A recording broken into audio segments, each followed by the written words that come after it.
Hello everyone, in this video I'll be telling you laws of logarithm and system of logarithm.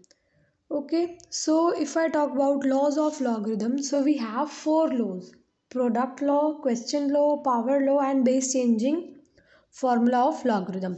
So I'm talking about first product law. Now what does it say? According to this, suppose we have log a m into n. So it will equal to, अगर ये multiply में है तो ये add हो जाएगा, log a m plus log a n. Right. So according to this law, the logarithm of product of two members to a particular base is equal to the sum of logarithm of these number to the same base.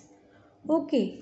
Second law is quotient law. According to this, if I have log a m over n, so it will be log m, basically divide में है तो minus हो जाएगा, और अगर दो number multiply में है तो ऐड हो जाएगा to the same base. So it will be like this a n. Okay, so इसका स्टेटमेंट क्या होगा?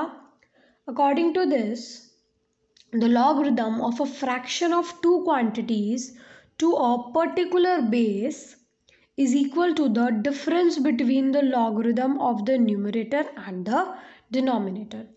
बट यहाँ पे आपको एक बात याद रखनी है कि अगर आपको ऐसे हो log a m over log a n, तो इसका मतलब है ये नहीं होता कि फिर आपको ये आएगा log a n. मतलब कि आपका बेस सेम होने के बाद जो आपका ये नंबर है ये डिवाइड में होना चाहिए, पूरा का पूरा लॉग अलग नहीं होना चाहिए. Right. So the third is power law. Power law क्या बोल रहा है? Suppose I have log a m और इसकी पावर एन है. सो ये जो एन है ये यहाँ शिफ्ट हो जाएगा and it will be log n log a to m. Now what is the statement? According to this law, the logarithm of a number raised to some exponent is equal to the product of the exponent and the logarithm of that number. Right. Now the last one, that is base changing formula. Base changing formula of logarithm. Suppose I have log a m. So what is going to happen in this? ये और ये दोनों ही अपना log बना लेंगे, मतलब कि log 2m over log 2a, but इनका बेस चेंज हो जाएगा, that will be b. New base add हो जाएगा. log a m is equal to log m to the base b and log a to the base b. Now अब question आता है कि a m तो आपके पास है, अब ये b क्या है? b जनरली आप 10 लोगे. Okay. System of logarithm. So we have two types of logarithm, natural logarithm and common. Natural में क्या होगा?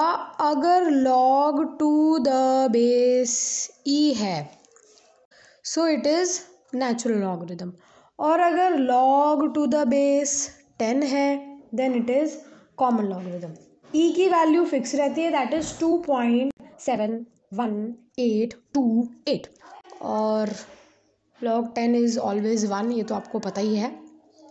नेचुरल लॉगरिथम को हम नेपियर लॉगरिथम भी बोलते हैं, नेम्ड आफ्टर मैथमेटिशियन नेपियर. और एक और बात, अगर आपको ऐसे भी दिया है, मतलब log 3 बेस में कुछ नहीं दिया, तो वहाँ पे 10 होगा. ओके.